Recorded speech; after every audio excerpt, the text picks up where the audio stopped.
All the roads are windy.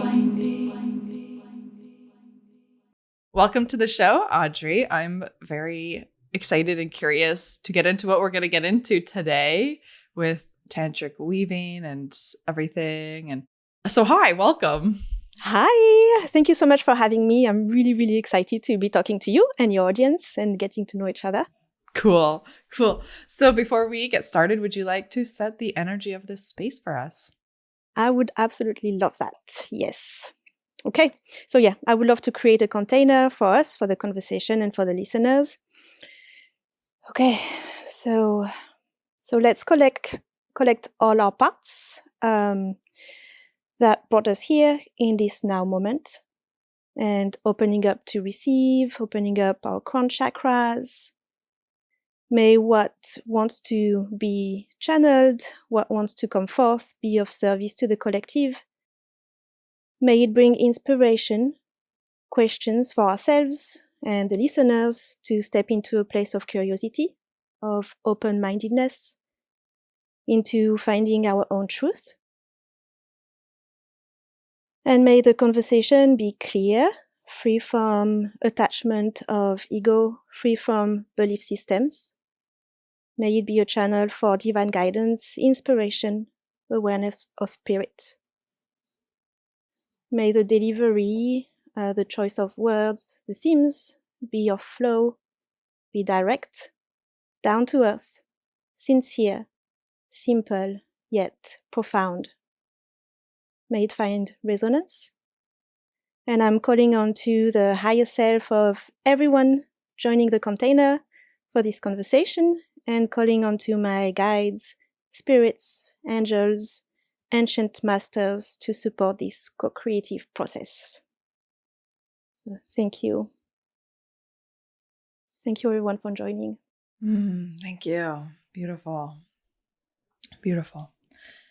So, Audrey, I would love to hear, who are your ancestors? What lineages are you from? Yeah, so my lineage is very varied. I'm a nomad, both on the earth plane and of the universe, as I like to say. So I'm from France originally. That's where I was born and raised, and where I studied textiles as well.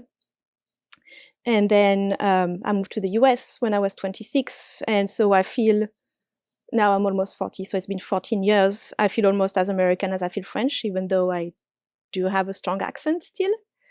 And I've been a nomad, I've just been traveling, not settled into any one place. And it feels like my ancestry is very rich. It just comes from my family, who is very different from me, very blue-collar people, factory workers. I ended up working in a luxury world, making textiles. So I pulled out from very different ways of being, and it feels very, very diverse and rich. So I know it's not a definite answer about who my ancestors are. I mean, on papers, they are French people, factory workers, peasants, but also I've become a designer of textiles that designs for famous people and things. So I pulled out from those lineages as well of people who have more education. So it's kind of all over the map for me. So you are a textile designer, and I love how you describe what you do. You are really rooted in tantric ways. And what does that even mean to you? Yeah. So what it means to me is that I work with flow, with a state of flow. I learn from different teachers, anything really, whether it's spirituality or textiles. So I'm classically trained in weaving. I studied textiles for, I think, 7 years in France. I have a bachelor's in textiles, a master's degree in textiles. I went all the way into the technicalities of textiles, and then moving to the US and being a textile designer for a long time. and traveling the world and working with artisans around the world and learning from them as well. Not so much about the technicalities, more about their traditions, I guess. And but not applying myself to any of these, really. Just coming from a state of flow and weaving whatever wants to come forth at the moment. There is no attachment to a story. There's an understanding of how precious it all is. But there is just like pure channeling, pure creativity when I weave. I mean, pure creativity, it's always to the level at which you're at the moment. It's not always so pure. I mean, sometimes it's cluttered with thoughts and all, but I just meet myself where I'm at when I weave. And it's never from a place of wanting to achieve anything specific, wanting to belong to any specific lineage, even not wanting to achieve anything beautiful per se. It's just wanting to weave for the sake of channeling what wants to come forth at the time being. I love that. And I love, how you make that space and self-acceptance to show up and weave and meet yourself where you're at without an agenda of the output, without judgment of, is it good or bad? Is it pretty or ugly? Can it be sold or not? And has that always been your way? Or did you have to remember that? I had to remember that. It's always been my way, in a secretive way of doing some work that I would not show anyone. Exactly. Even being spiritual, it's always been my little secret. I've been wanting to be a monk my whole life, literally. My family is not there at all. But that was something that was my little secret. And doing things very creative was also my little secret. And then still thinking that I could, you think you have to fit in a box. So you think you have to find a career and all. And in some ways we do. So someday I was watching TV and looking at a fashion show online, and I saw the woman wearing those outfits, and I looked at the fabrics and I thought, there must be someone who make that fabric. And I want to be that person. And for me, it was a long shot because, as I said, I didn't grow up in a creative household at all. And my parents didn't expose me to anything. We didn't travel, nothing, not creative, nothing. So I just researched and I found out you can go to school for that. And so going to school to study textiles was putting myself in a box and trying to understand also the needs of the consumer and the balance between my own creativity and adapting to people, to create something that is conventionally beautiful or maybe a little avant-garde, but not too much, because you still want to deliver goods that are going to be appealing to the public because you have to sell it. So it's been both. It's been trying to fit in not in a box, but to deliver something that you have a sense that is going to appeal to the public, but also there was that side of me where I was just doing my own thing, but I kept it secret for the longest time. It's just only recently that I came out. I actually didn't think people would like my work. Wow. Yeah, I thought no one is going to be interested. And someday, I used to be married. My ex-husband was an artist, and he thought there's something there. There's something there, and he started to show it to his art collectors, and they were like, "Oh, this is paintings. Those are paintings, abstract paintings with yarns." And this is how it just started to open up. Oh, cool. And so that kind of helped cultivate a little confidence in you that maybe someone would see this as something other than garbage or trash, like not worthless. It's not worthless. And exactly. Yeah. Interesting. I want to explore, because this is something that is on my mind a bunch, is doing something for that experience of doing something, not for the outcome. But then sometimes that experience produces an outcome. And then we have this moment of, and even still, it's like, so you are an artist and you create something for the experience of creating it because you're alive. Like, this to me is like living, right? Like, you're alive.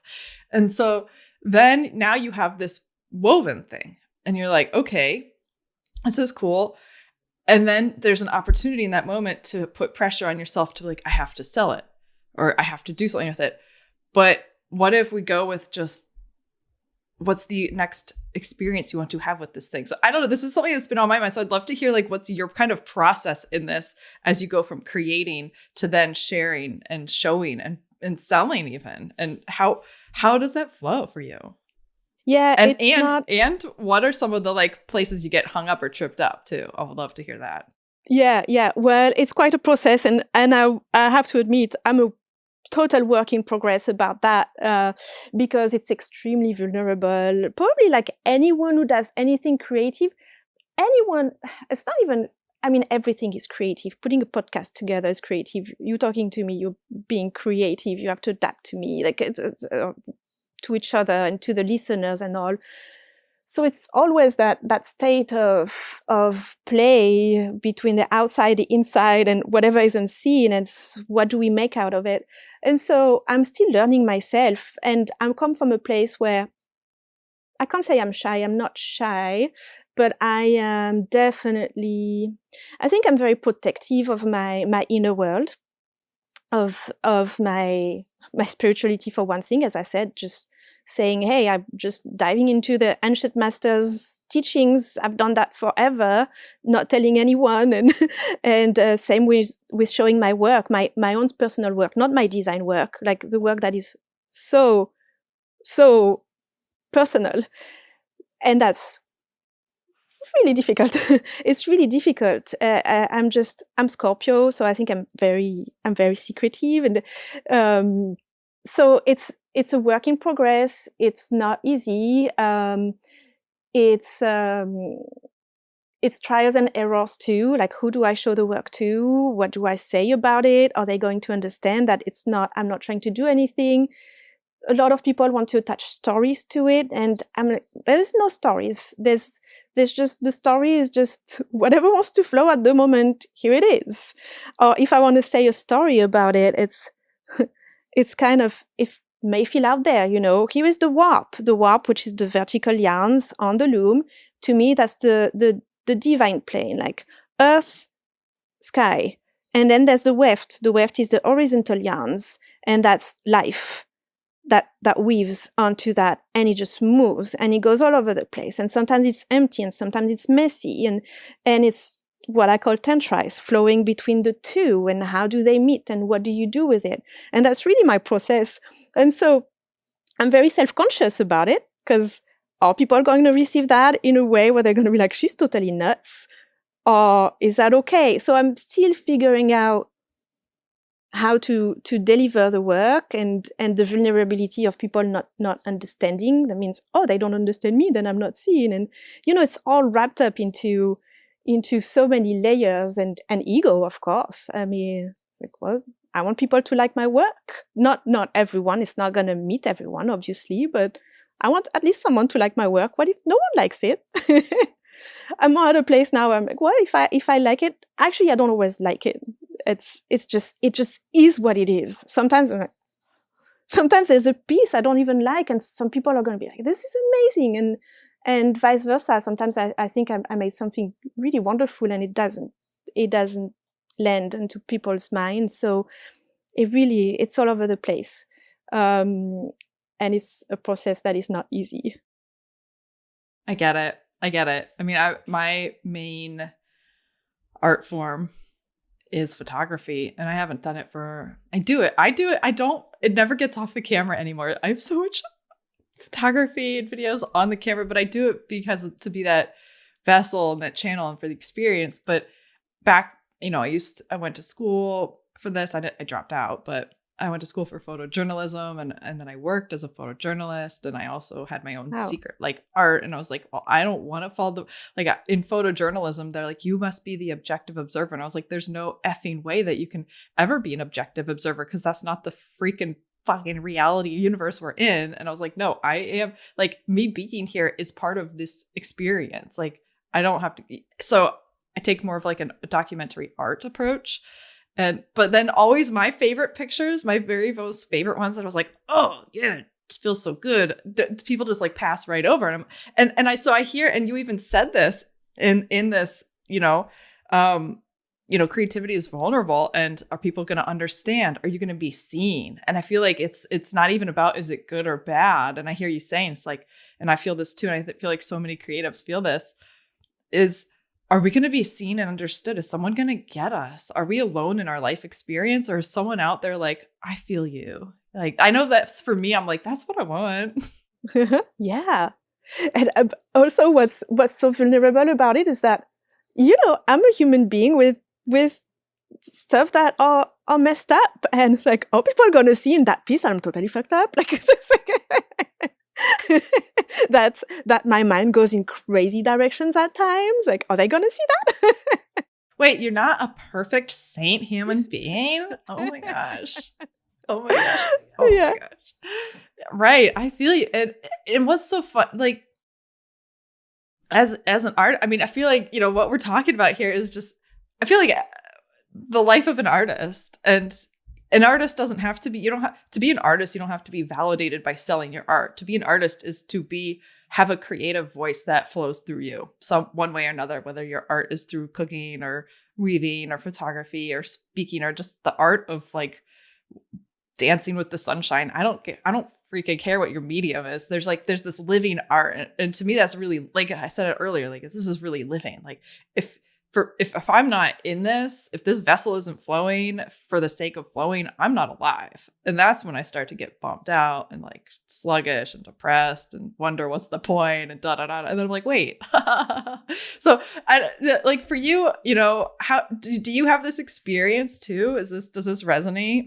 Absolutely, yeah. I actually think we're all artists. I think by the standards of society nowadays, artist is someone like me who does what I do, or you making photography or painting or writing or whatever, or dancing, whatever the medium is. But truly, it's everything. We are all works in progress. Life is pure creation. And I think even people who have like a 9-to-5 job that might be in finance and they have families, like more of a conventional life, is still art. You have to be artful about it because life is difficult. If you're not creative, it's just flat and uninteresting and depressing. And I think this is actually why so many people are not doing well, because they detach themselves from their own creative process. And it doesn't have to be through a specific medium that is understood by society as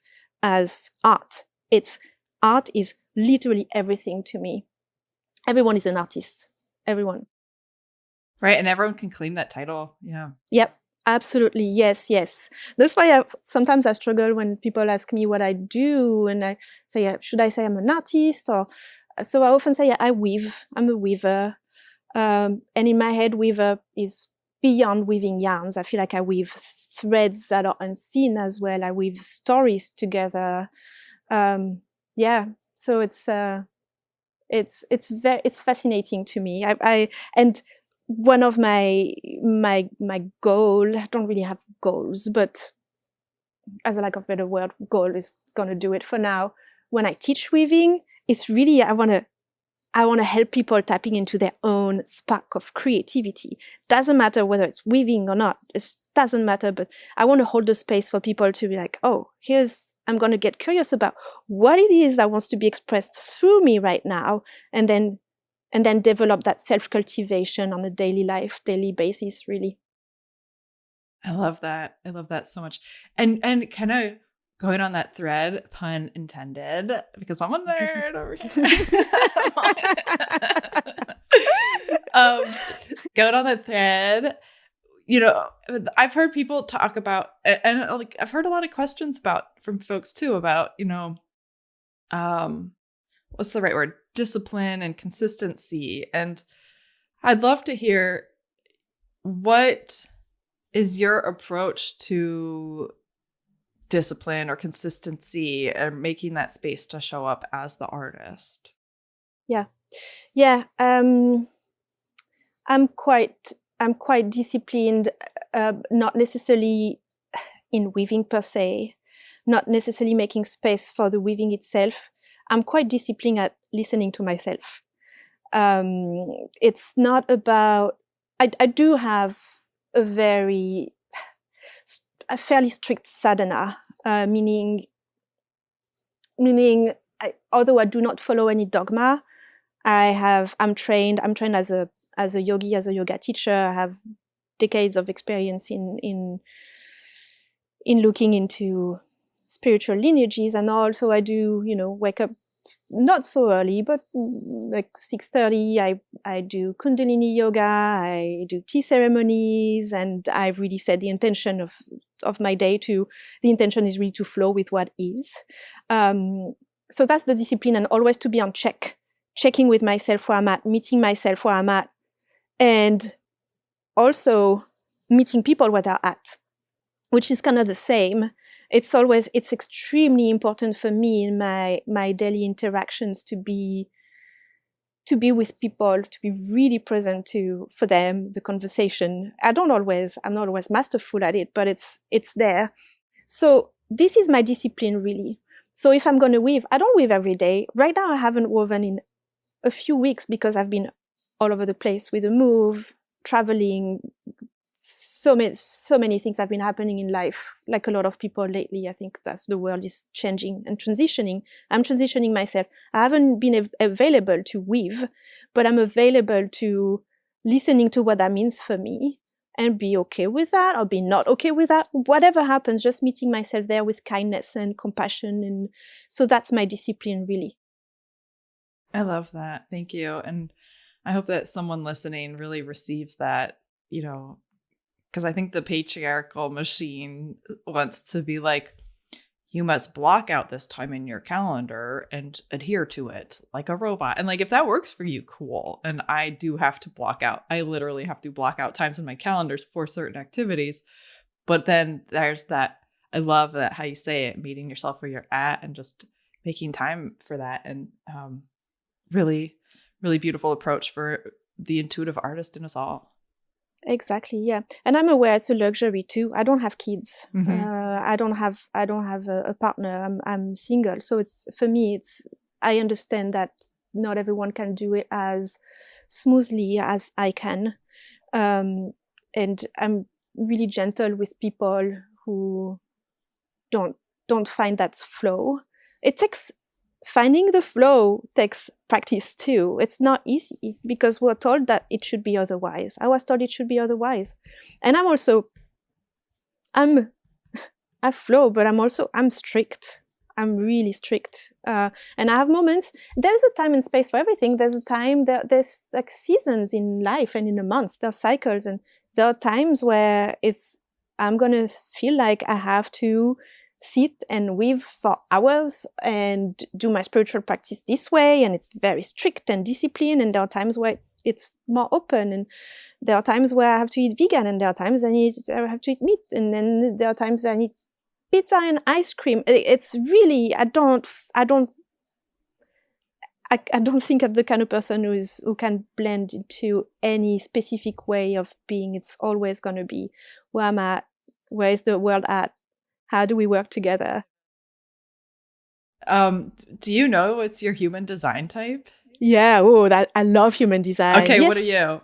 I'm a generator, a pure generator with sacral authority. So I'm really from the gut.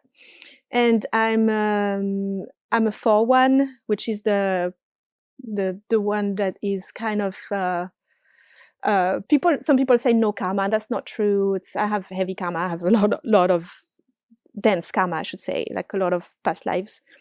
But I'm not supposed to change anything. I'm kind of a tree, I do my thing and people adapt. And in the tribe, I'm the tree. Yeah. I love that. I visited a 1900-year-old tree yesterday, and just that when you say you're a tree and you're not supposed to change anything, it makes me think of that tree and how it's just been growing and being present through, the last 2,000 years almost. And just such a, trees are, I can go on and on about trees, but me too. They have so much teachings, Mm-hmm. Yeah, so many. And they flow as well. It's slower, but they flow, they change, they have to adapt to nature. They do. And so that's what I'm doing too. It's just faster because we are embodied beings, and our time in this vehicle is short, or like a glimpse Right. in humanity. So it's just the process just happens much faster of the flow with nature. But this is really what it is. I'm so happy you like trees as well. May I ask what your human design is? I'm a reflector. Wow! So that's I'm a 2-4 reflector, some like hermit network. I don't remember what 2-4 means, but like hermit and then social networker, which is totally me. Because I'll be like, hey everybody, and then I'll be like, I'm good in my hobbit hole. but I'm curious for human design for you. Because I think it sounds like you're into human design, so I'd love to hear when you found human design and you learned about being a generator, what within that system really helped you, because there's like the strategy and the thing, like what helped give you an aha moment or a shift in how you approach things? Yeah, the strategy for me is a huge one. So is it strategy, the authority? That's the same, like basically there's the strategy.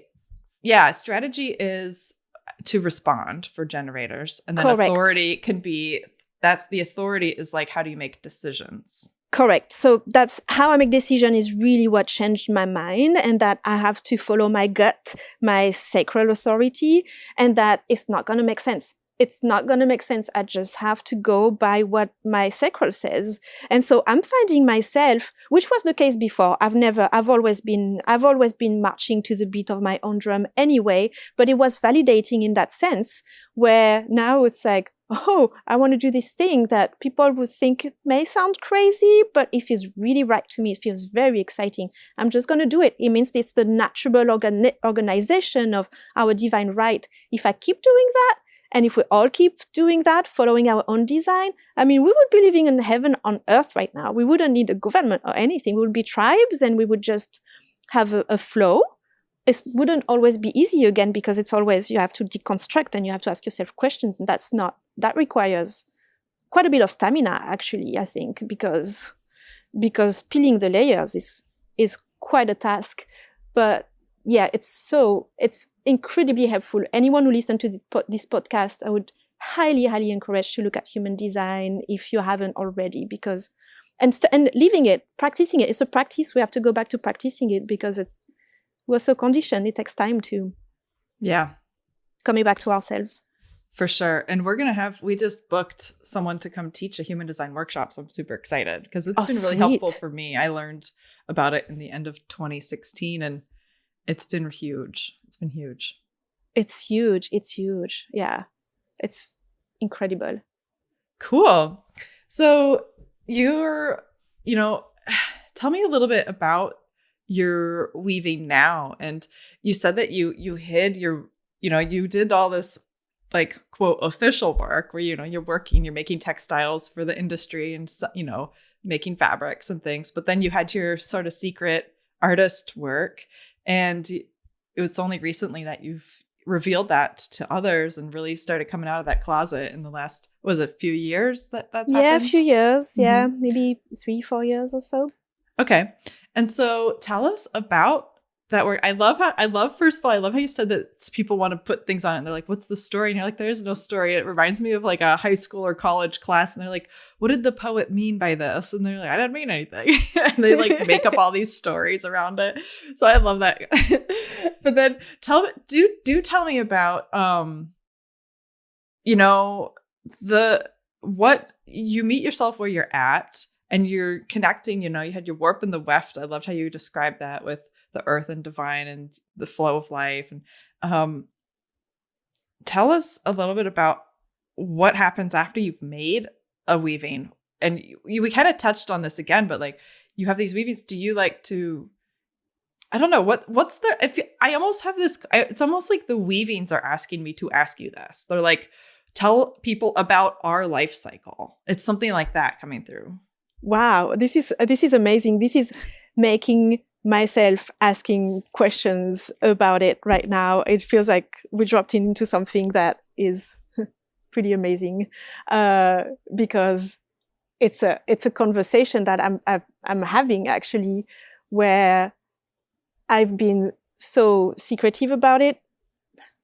and it's been so vulnerable, and it's meant, if anything that is channeled, anything that comes from something that is sincere inside of you is meant to be out in the world, I believe. It could be anything. In that case, it's my weavings, and keeping them kind of away. And I still do keep them. I'm not very active on social media. I don't talk about it very much. I barely show the work. I barely send newsletters. I'm always like, oh, I don't want to pollute the world with more stuff.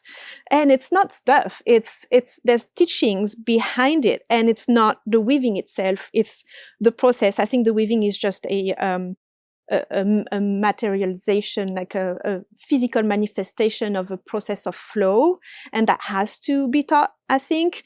And so, as you were asking me these questions, that's kind of telling me that it's now time to show much more work and show it, introduce it to the world, that not as a piece of art necessarily per se, but as a physical manifestation of flow. Here is what flow is.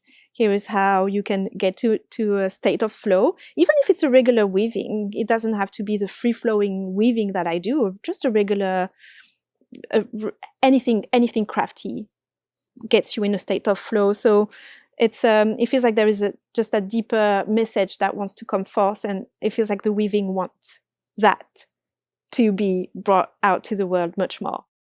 Yeah, I love that. And I feel like I've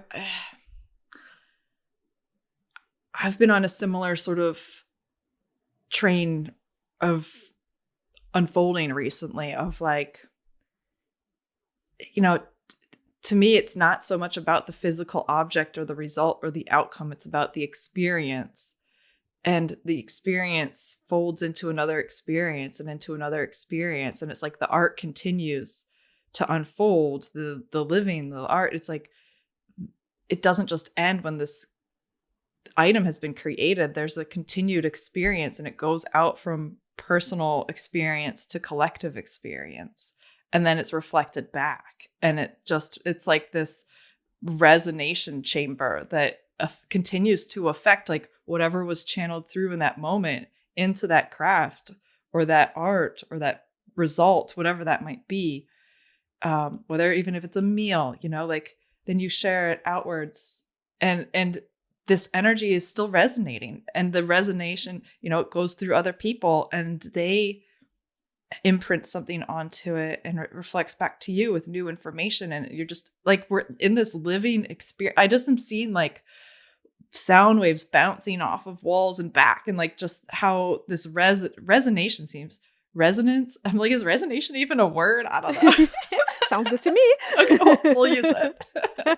So yeah, I've been really feeling that vibe lately too, and like kind of channeling a similar understanding of this process as well. Yeah. So. I love that. This is truly what it is. It's such a co-creative process. Even if making a piece of art is, you do it in isolation, not necessarily, but oftentimes that's how it is. It's not free from the cultures that you've been in. It's not free from your ancestry, as you were talking about, channeling whatever you've had from past lives. For people, I want to be respectful of people who don't believe in multiple lives. I do, but I don't want to impose that belief on people. But it's something that I feel like we're pulling up from all those strings that are just of resonance for ourselves, and the collective is just a big spider web, a big weaving. It is a big weaving, and that's beautiful. Mm-hmm. Oh, there's so much I could talk about this. It's interesting. So I think something coming through, you just mentioned spider, and I was wanting to ask you about, are there any archetypes or beings or creatures or spirits that do tend to inform or inspire or just be present in your creative process, especially with weaving? Yeah, a lot. And they actually are forever changing for me. I feel like I was actually talking to a shaman recently who said, because I said I wanted to keep a little steady with some guides of mine, and she said, it's not going to be like that for you. Yes, it's not going to work like that. It's she says, you just like keep traveling different realms all the time. It's just, I'm a universal traveler, so it changes quite a bit. That being said, the spider is quite big for me. And I work with ancient masters. Padmasambhava is a big guide of mine. He's a tantric teacher. He's the Buddha in the Tibetan tradition. Plants are huge for me. I mean, I work with tea a lot. So Camellia sinensis, which is the plant from which tea comes from. I'm talking about tea, not herbal tea. Like black tea, green tea, pu'er, oolong, white tea.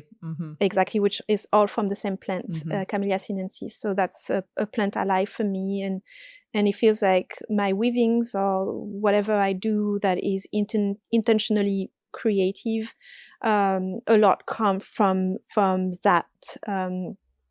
I work with ayahuasca as well.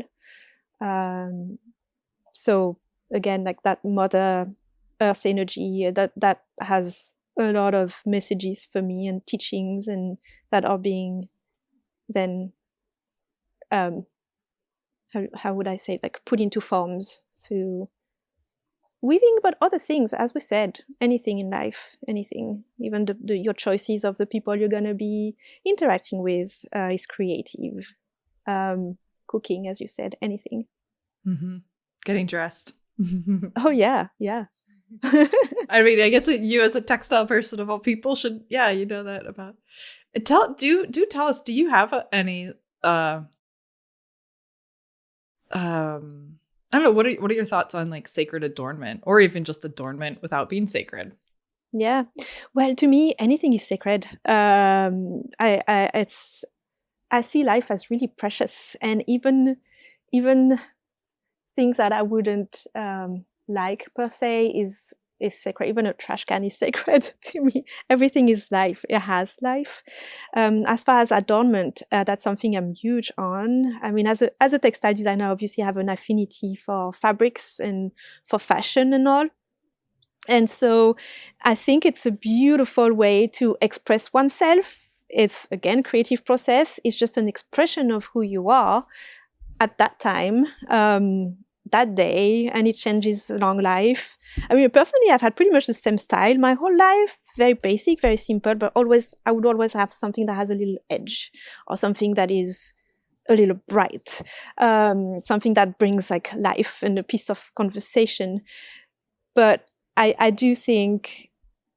think it's important to care. Even if you dress in your pajamas, it's important to do it with an awareness that that's what you're doing, and that's because you want to feel comfortable, or it's all precious to me, all very precious. And I'm really, as far as adornment, I'm really also careful with, especially coming from the textile industry, knowing how the textile industry is really an issue. It's really damaging the planet. It's one of the most polluting industries in the world. So just being really mindful as much as I can, pretty much not buying anything or buying secondhand. If I do buy something new, really being mindful of the brand it comes from. But buying very little, I think, is key. Consuming as little as we can is key for me. That requires also creativity. Definitely does. Definitely. I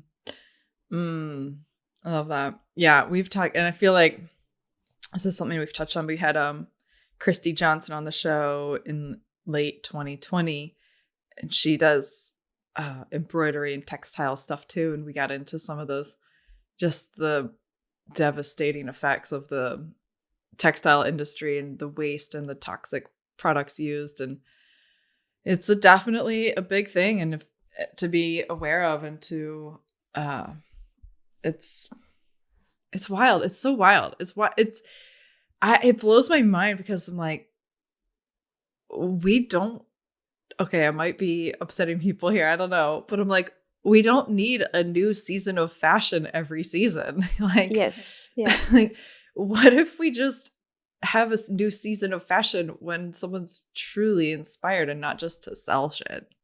Yeah. And that's it just keeps us on this like hamster wheel of keeping up with the next door, keeping up with whoever's the cool person or the fashion icon or whatever, and just more and more and more, which it's a tricky situation because creativity is ever flowing. So who are we to say don't be creative?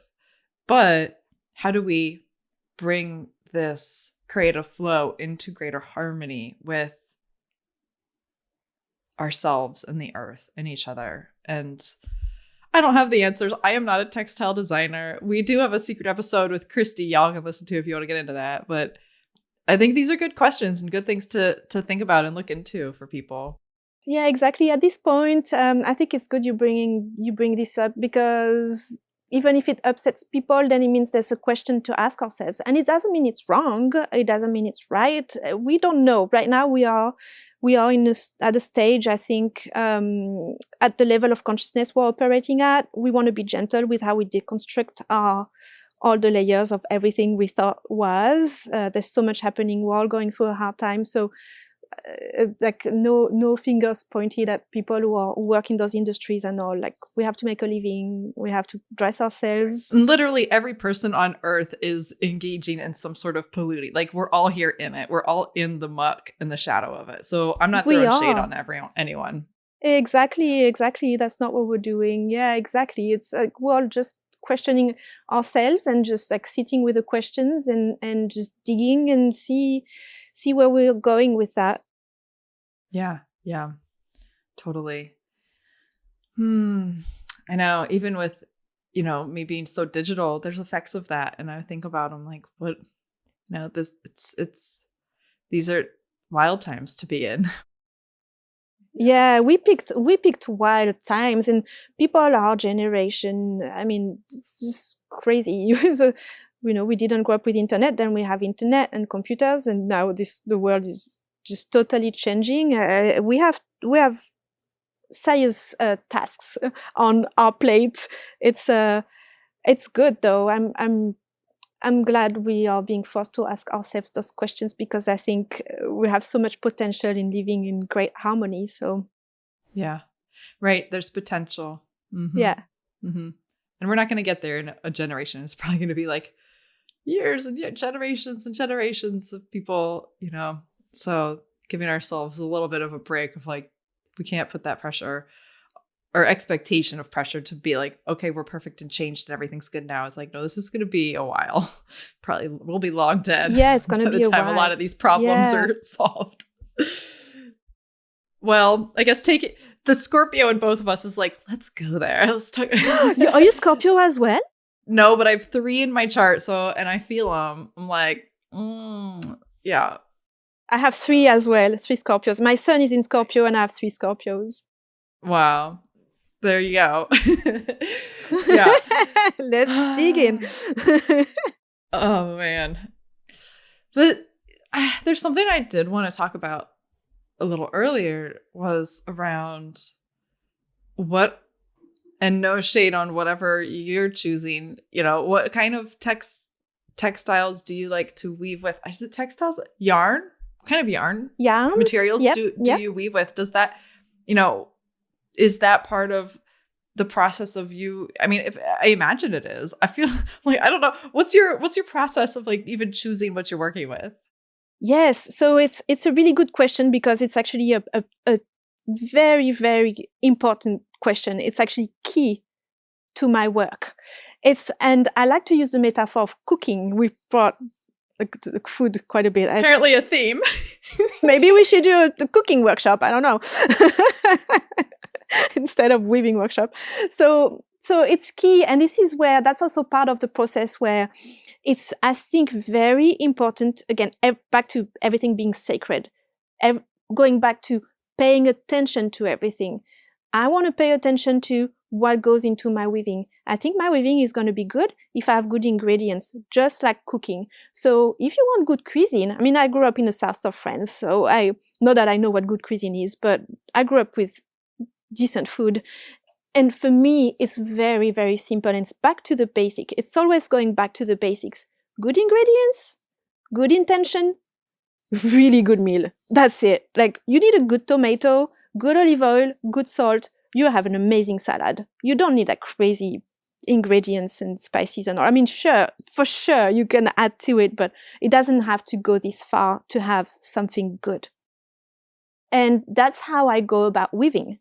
So the yarns I choose are really high quality. They are made thoughtfully. So there's a point I want to bring up here as well. I don't make the yarns myself. So I always also want to be careful about what I say when people talk about buying ethical goods and all. Yes, the thing is, we have not been able to trace back everything. A label that says ethical, you're not going to know if it's truly ethical unless you go yourself, look at all the steps of how it's made and how the people are treated and all. I'm speaking from experience. I worked in a fair trade textile industry. It was not good. Wow. Yeah. So when I say ethical yarns, from what I know, from the people I buy from, very small companies, I don't work with one company only, handmade yarns that have character and that have soul. But also I use recycled materials that I gather along the way that speak to me. So the materials are key, just like good ingredients for cuisine, they are key to make a weaving that I think is going to have the vibration that I'm looking for, the proper expression of what it is that I want to say, or what it is that wants to be said. It's not me saying it. Yeah. Lovely. I love that. Mm-hmm. And I use only natural materials, unless it's things I find. Like recycled stuff. Yeah. Repurposed. Mm-hmm. Yeah, or paper, pieces of paper. Sometimes I paint it and then cut it and do a little drawing and then cut it again and then put it in the weaving. Anything. Cool. Yeah. Cool. I love that. Do you have any favorite sources that you're willing to share for yarn? Because I'm sure there's some yarnophiles on here. I know. And right now, so that's something I think about a lot, whether I'm willing to share or not. Right now, because I'm still thinking about it. The reason being that I myself have a hard time sometimes getting what I want. So, out of stock and things. And I'm like, I don't want to, like, it's something I struggle with because I do not want to keep my process to myself. Because it's my process and it's unique and all. I want to share it because I think everyone deserves to create whatever it is they want to create. But because I'm still in that process of figuring out myself how it's unfolding as far as the materials go. So for now, I'm keeping it to myself. I may reveal it someday.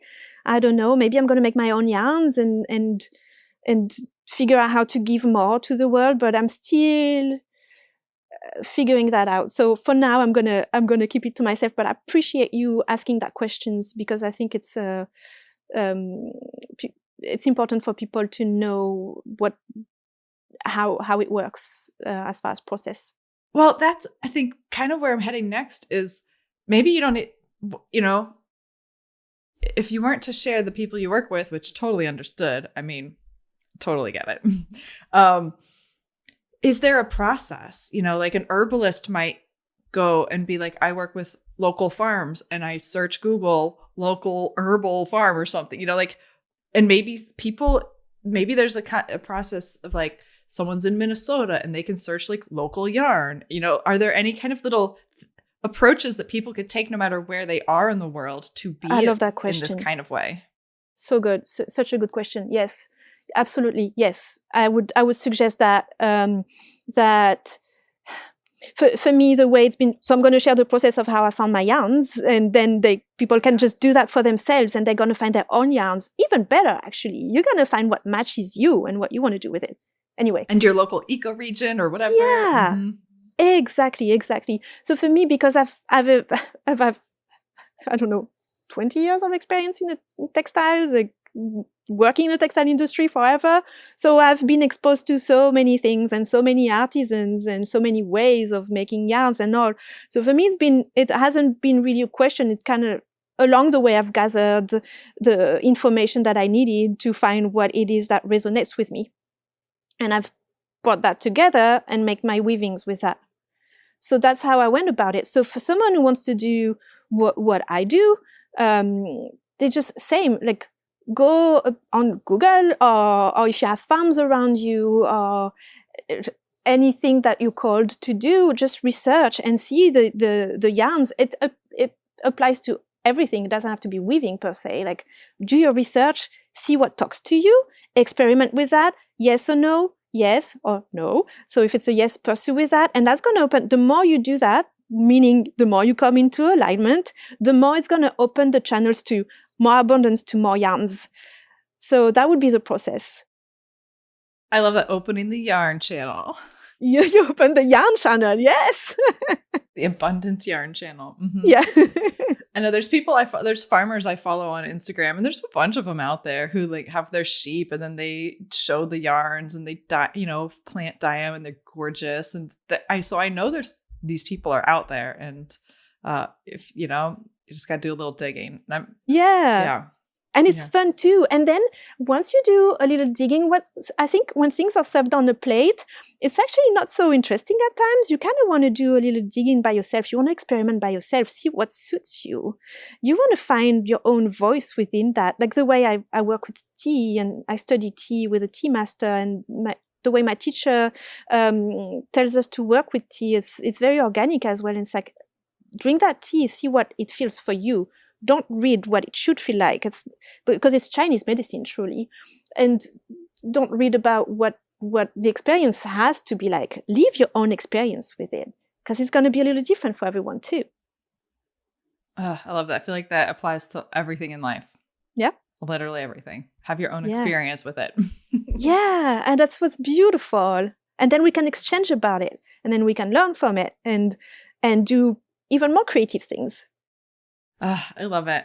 So something I'm super duper excited about is you're going to be teaching a weaving workshop with Earthspeak, and included in the live workshop fee in class price is a little kit with yarns and shipping, and it gets shipped to everyone. And we're going to weave. You're going to be our trusty guide. Can you tell us about this workshop?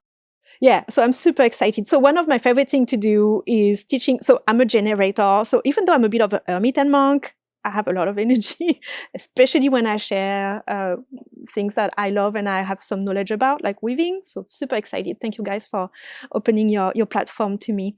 So yeah, so what we're going to do is we're going to weave, obviously. So with a tiny kit. So there is a little loom. There's the yarns, some of the yarns that I use that are gorgeous. So everything that you need for you to make your own weaving. So I'm going to walk people through my own creative process. So obviously teaching the technicalities of what it means to weave, and the key, the little details that are going to make it so that they can really explore with it on a technical level. But I think it's important to, even though I'm in a state of flow and all, you have to have a basis for everything, like a solid basis. So the good yarns, the good ways of setting up the yarns, and then really encourage people to do whatever it is that they want, and hold the space for them to ask any questions that they want. Nothing is off the table, whether it's about the technicalities of weaving, but also spiritual, like what am I supposed to feel, if anything? How does that work now? I'm kind of stuck. So, or not, or whatever happens, but really holding a creative containers for people to explore and come out of it with a piece or half of a piece, however big they want to weave, and create a little talisman. I believe we have a little, I'm going to send also a little plate, brass plate, so they can attach their weaving to this brass plate. It can become a necklace or something you put on your altar, some kind of talisman that is going to be a reminder. It can be anything you want. Again, you're creative. I'm not going to tell you what you should be doing with it, but if nothing else, a reminder that you flow. You can be in a state of flow. I'm very excited about this. And the little loom is reusable. So after people make their talisman, they can source their own yarns and play and make little weavings, which is pretty cool. Yeah, exactly. Yeah. Then they're going to have the loom, the techniques, and then they can just keep going by themselves and keep exploring. Love it. Thank you. Yeah, so y'all can sign up at earthspeak.love and tell us a little bit about, beyond our workshop that we're doing. What do you offer and where can people find you? Yeah, so I offer weavings, tapestries, obviously, workshops as well. So I'm developing some online workshops with themes. So it's coming out pretty soon. And people can find me either on Instagram at audrey.weaves and also on my website, audreyweaves.com. And also if people Google my name, Audrey Ducas, they're going to bump into all like my website and everything. They're going to find everything they need about my work. Awesome.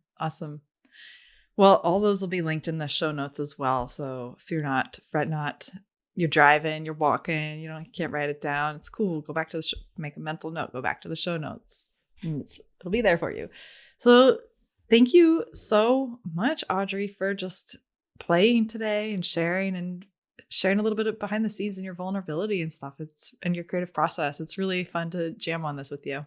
Yeah, that was super fun. Thank you so much for having me. It's so wonderful to connect with you, Natalie, and be part of this. I'm really, really psyched. It feels really, really good. It feels very creative. All the roads are winding. Listen to over 200 free Earthspeak podcast episodes on your favorite podcast app and visit earthspeak.love to learn about our collective community and workshops.